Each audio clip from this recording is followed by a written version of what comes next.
Même si le Saint-Esprit doit nous contrarier et que parfois nous ayons des conflits, il peut faire face à toutes les situations. Il est demeuré constant à l'égard de Pierre avec son souci de ne rien manger d'impur. Lorsque le Seigneur a donné à Pierre cette vision de la nappe qui descendait avec toute espèce d'animaux, il a dit « Pierre, lève-toi, tue et mange ». Pierre en effet respectait les ordonnances de l'Ancien Testament dans Lévitique 11 concernant les animaux impurs qui ne devaient pas être mangés. Seigneur, ma position est fondée sur les Écritures, sur la parole de Dieu. Que devons-nous penser de tout cela? Maintenant, écoutons, je ne dis pas que le Saint-Esprit nous demandera au grand jamais de faire quelque chose qui soit contraire aux Écritures. Il ne le fera jamais. Mais il nous fera bien souvent voir que les Écritures ont une signification bien différente de celle que nous pouvions bien leur donner. Lévitique 11 avait une signification que Pierre n'avait pas vue. Il avait saisi la lettre et la signification littérale de ces choses. Il n'avait cependant pas vu la signification divine qui était derrière cela. Corneille, lui, n'avait pas reçu le Saint-Esprit. C'est pourquoi un ange lui a parlé. Pierre avait reçu le Saint-Esprit le jour de la Pentecôte, et c'est donc l'Esprit qui a parlé à Pierre.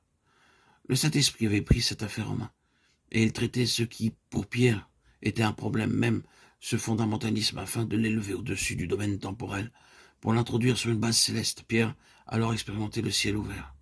Et il se produit des changements considérables lorsque vous parvenez à ce stade, même si cela ne se produit pas tout de suite. Juste un mot de plus pour terminer. Vous pouvez remarquer dans cet épisode une double opération du Saint-Esprit. Dans le chapitre 2, l'Esprit est descendu sur eux. Ces langues, semblables à du feu, se posèrent sur eux.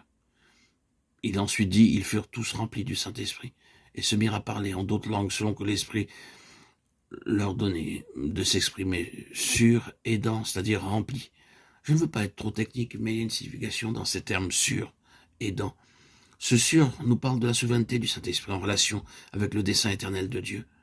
Cela signifie que le Saint-Esprit est venu comme le garant et l'administrateur des conseils éternels de Dieu, du dessein de Dieu depuis l'éternité. Et en venant ainsi, il impose.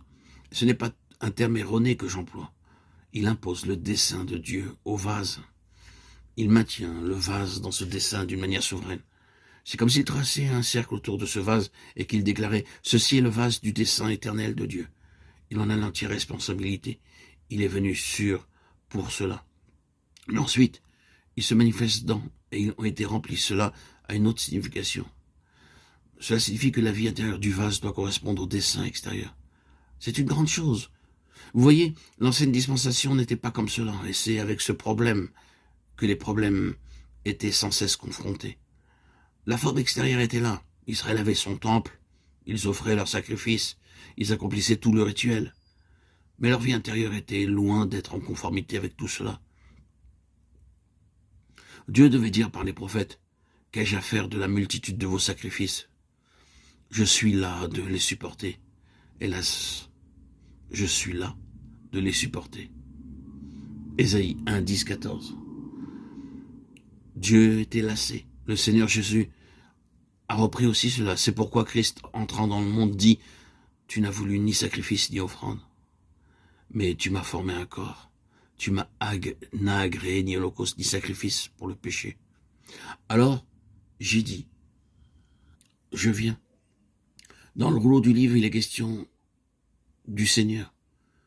Je viens pour faire, ô Dieu, ta volonté. Hébreux 10, 5, 7.